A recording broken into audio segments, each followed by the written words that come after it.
Hi, I'm Lights Camera Jackson. Today is Sunday, June 28th, 2020. Welcome to LCJ Live. Hope you're doing all right. Hope you're doing well. It's kind of a stormy Sunday here in upstate New York, but still doing all right and getting ready for 4th of July weekend because Independence Day is on Saturday. Coming up here on LCJ Live, I will preview tonight's first half of 2020 LCJ Movie Awards, plus my Match Game episode. The episode I attended last summer finally airs tonight at 10 p.m. Eastern on ABC. I will give you the details on that Match Game episode. And Garth Brooks, the country singing superstar, hit drive-in movie theaters across the United States last night with a special concert. We'll talk about that and more. As always, send in your questions and your comments. Do want to begin here today by talking about the life and career of animation director Kelly Asbury, who passed away on Friday at the age of 60 following a long battle with stage 4 cancer. I had the chance to interview Kelly on 2 occasions, and I will get into those here in just a minute. I first want to talk about his career. He worked on so many animated films, including a lot of the classics for Disney back in the mid to late 80s and the early 90s. Kelly's first directorial feature was Spirit, Stallion of the Cimarron for DreamWorks Animation, which came out in 2002. Then he followed it up by co-directing Shrek 2, the fantastic sequel to the first Shrek, in 2004. A lot of people, when they wrote their pieces on Kelly Asbury the other day, were saying Oscar-nominated director, but unfortunately that was not the case, because back in the early years of the Best Animated Feature category for Oscar submission, sometimes the directors of the animated movies wouldn't be some of the people on the list who would receive the Academy Award, which is kind of crazy by today's standards. For Spirit, it was just Jeffrey Katzenberg, and for Shrek 2, it was 1 or 2 other people.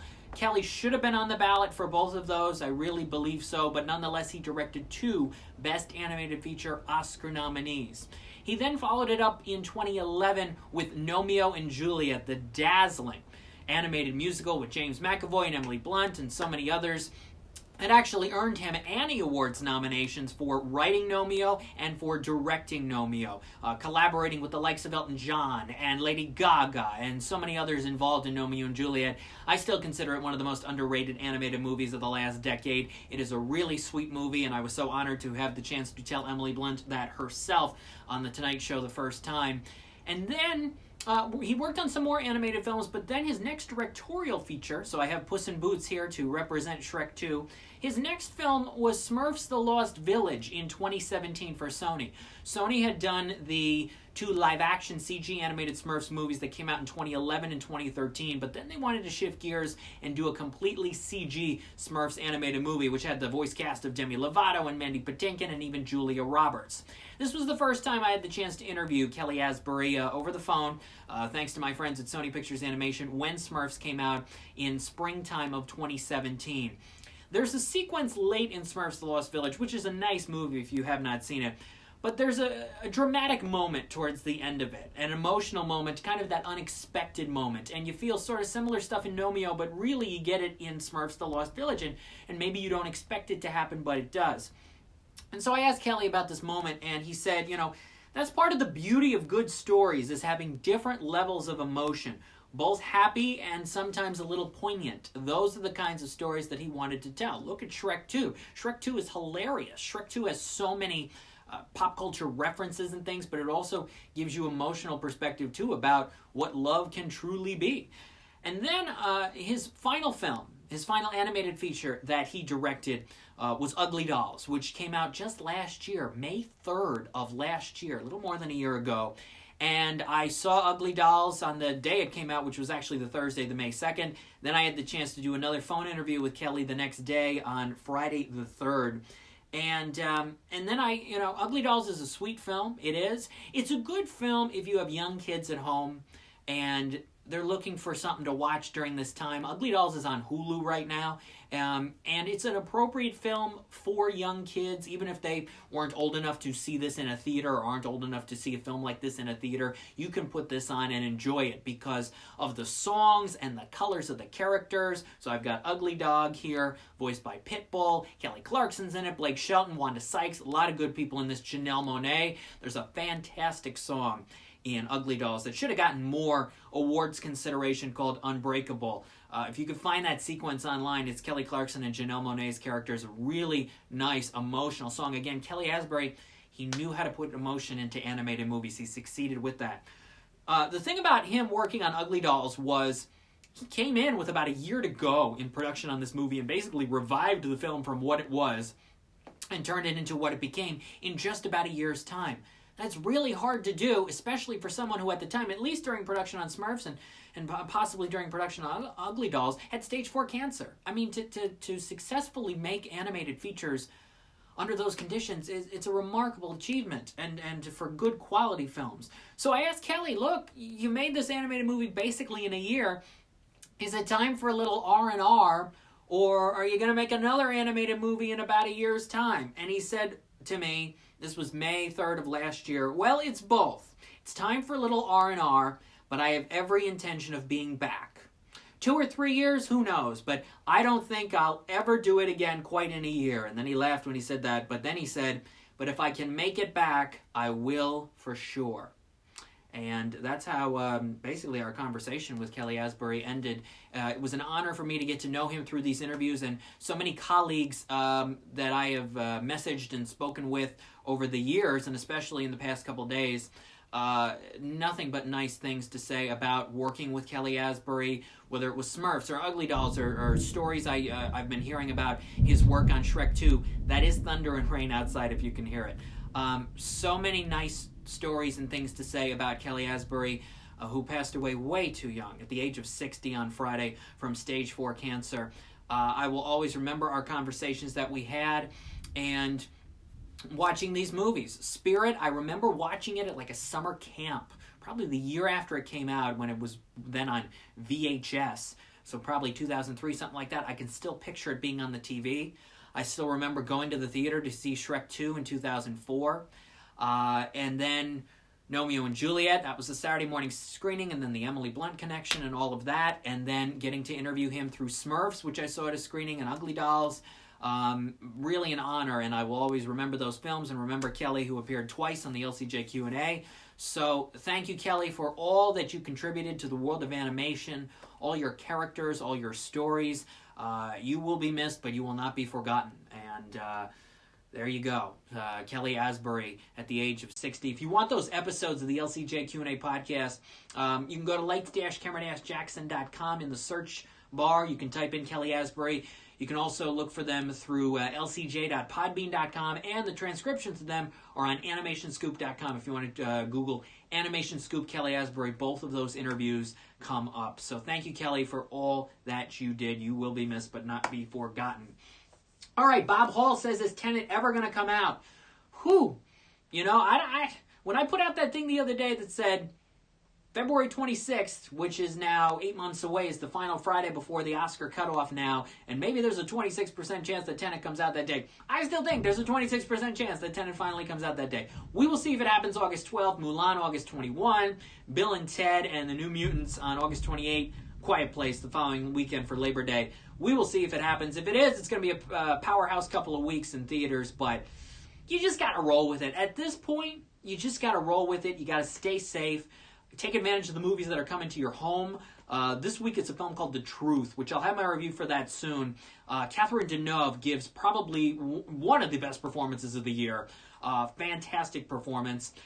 If the film was coming out in the first half of the year, technically, because it's not out till Friday, July 3rd, she would be my winner for Best Actress for the year so far. But because that's not the case, who will win the Best Actress honor tonight? Find that out 7 p.m. Eastern with all the winners of LCJ's first half of 2020 movie awards. Also this week is a war drama called The Outpost, directed by Rod Lurie, starring Scott Eastwood and Orlando Bloom. I will have my rapid review of that in a couple of days for you to check that out.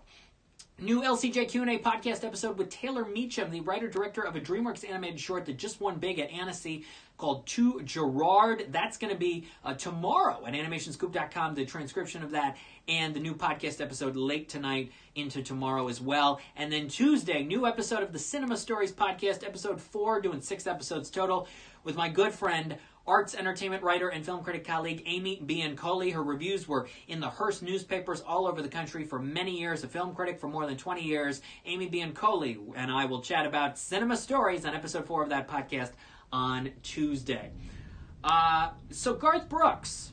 I'll get into Match Game in a little bit here on LCJ Live. My episode airs tonight. But Garth Brooks last night had a special concert he did in drive-in movie theaters all over the country, including a couple here in upstate New York, one that I do the voice work for called the Malta Drive-In Theater. It's been around since 1949, and this is an interesting move. $100 a car to come in and see a Garth Brooks concert. They ended up doing a couple shows in many drive-ins around the country.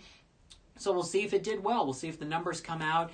Right now, a lot of drive-ins are taking advantage either of new movies like My Spy, which thank you Amazon for putting that in drive-ins and pairing it with The Vast of Night, or from what I understand, Disney's got a special package for some drive-ins with recent-ish films that they can show over the next several weeks, which is what other drive-ins like the Hollywood, which has been around since 1952, I do the voice work for that, they have been taking advantage of what Disney is offering them as well. So thank you, Disney, for doing that for drive-ins around the country. Thank you. Nice tribute, says Bob Hall. Thank you very much. Will you be reviewing Hamilton on Disney Plus, says DJ Rachovo. I hope to get a Hamilton screener this week. I know that is out Friday as well. I did not get a chance to see the original run of the Broadway show or the Broadway show in general, or even when it toured around the country. So I would like to see Hamilton. We'll see if the Disney Plus folks send out a screener of the movie to members of the press. We are not quite sure yet, but it is going to be big for Independence Day weekend. If people have the time right away on Independence Day weekend to devote 2 hours and 40 minutes of their lives to Hamilton. That's the big question, because a lot of people have picnics, parties, family gatherings that they're still going to do anyway this weekend. Are they going to have 2 hours and 40 minutes of their lives right away to watch Hamilton? I think the numbers will tick up post 4th of July weekend. So those are my thoughts. What's up, Chef Gerard? Thanks for being here on LCJ Live. So tonight, 10 o'clock Eastern, ABC. It's my episode of Match Game. I attended it June 12, 2019. Can now reveal who the cast members are because I really couldn't at the time. We got Thomas Lennon, comic actor, Mary McCormick, TV dramatic actress, Rick Fox, the basketball player. I'll mention something about Rick Fox in a second. Caroline Ray, Bob Saget, big Full House fan, so it was cool seeing Bob Saget, and Padma Lakshmi, the host of Top Chef on Bravo. You know, everybody thought that one day, the unfortunate day that Kobe Bryant passed away, some people thought Rick Fox was on the plane with him, and people were thinking that for a few hours. If Rick Fox was on that plane and had passed away, this Match Game episode would not be airing tonight. It would never air, because ABC would not want to do something like that. I don't know what you do with the contestants. Do you give them the money if they won it anyway, or what happens there? But I remember when the Kobe Bryant day happened and people saw Rick Fox, and I immediately thought, gee, now that Match Game episode, which hadn't aired up until that point, will never see the light of day. But here we are tonight at 10 o'clock. It was a wild and wacky experience, and there will be some things that do not make it on this show. I can guarantee it. Things that happened in between the scenes and the takes, and in between before and after, and even some stuff during that just outrageous, crazy. People doing things. There was a mess up in one of the games. One of the celebrities, I still won't say who, but one of the celebrities revealed their answer to the screen before the contestant had the chance to guess. That certainly won't happen because they had to redo the question, and that took time. Yeah, I will be very curious to see. Now, if you're going to watch Match Game tonight, I will say this. I had to leave halfway through because it was taking too long. I had to get to a screening of Toy Story 4, so I had to leave. But the first half that I saw may not necessarily air as the first half of the show, and I will have no idea of that until it airs tonight, just like the rest of you. So I will let you know after the fact once I watch it if it aired in the correct order or not. But follow along. I wrote a blog piece last year on the whole Match Game experience. If you find that on the website, lights-camera-jackson.com, follow along with that, and you'll see the wackiness of Match Game, hosted by Alec Baldwin, who, yes, in the middle of one of the scenes, because it was really shot like a TV show or a movie, instead of all the people telling him, hey, Alec, we got to get going again, we got to get going, he's in the middle of telling a story about Sting to Caroline Ray and Bob Saget. It's like, what is happening? It was so jagged. The whole structure of the episode, instead of filming like a straight run-through continuous flow game show, there's freaking $25,000 on the line. But yeah, anyway, Match Game, 10 o'clock tonight, ABC. I will be very interested to see what happens, because it was quite a day. June 12th, 2019, and here we are more than a year later. And that's the other thing. They taped all these Match Game episodes within a week. I think it was even just Monday through Thursday. Couple a day, maybe it went through Friday. Maybe they did 2 a day. They did 10 shows. But some of these other episodes that were taped either that morning before my episode or the next day, they're still not going to be aired for several more weeks. It's crazy that they're in the can for as long as they are, but that's where we're at. So Match Game tonight at 10 on ABC. That'll be fun. LCJ Movie Awards, first half of the year, tonight at 7 o'clock Eastern. Can you believe it? Can you believe, that is some lightning. I don't know if that came through the camera. Can you believe that we are basically halfway through the year? I can't. I can't believe it. Time has gone by a little faster because I've been able to do a lot of things and keep busy with a lot of movies and watch a lot of stuff. Hopefully you've been keeping yourselves busy too and safe and healthy during this crazy, unpredictable time. Last night I watched an animated movie called Animal Crackers, which is coming out on Netflix July 24. This movie has been in the can for a couple of years. The makers of this film have wanted this movie to get out there, but they had some issues with some studios, and finally Netflix jumped in and saved the day on Animal Crackers. All-star cast, including Emily Blunt and John Krasinski, who voiced wife and husband in Animal Crackers. Stallone is in it. Gilbert Gottfried is in it. Ian McKellen is in it.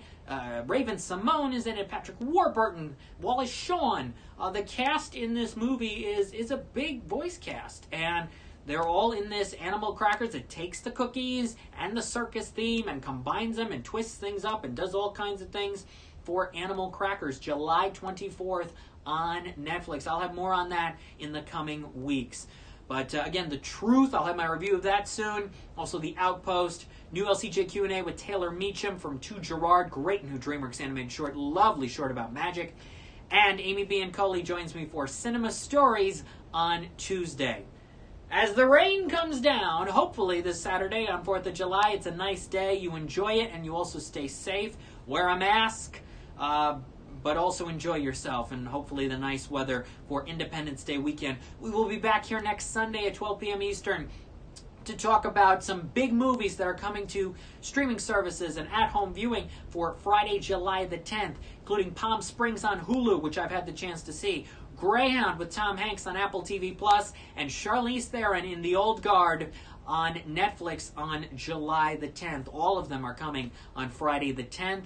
There's going to be some big movies between now and when Unhinged comes out, the Russell Crowe movie, as of now on July 31. There's still going to be some big movies, some movies people are going to talk about for the next several weeks before Unhinged, and then Tenet, and we will see where everything goes. For more, go to lights-camera-jackson.com. Follow me on Twitter at LCJ Reviews and Instagram at LightsCamJackson. I'm Lights Camera Jackson. Thank you for watching today's episode of LCJ Live. I'll see you back here next Sunday at 12 p.m. Eastern. Happy 4th of July to everyone. Stay safe, stay positive, stay healthy, stay well, and keep watching lots of movies and TV shows.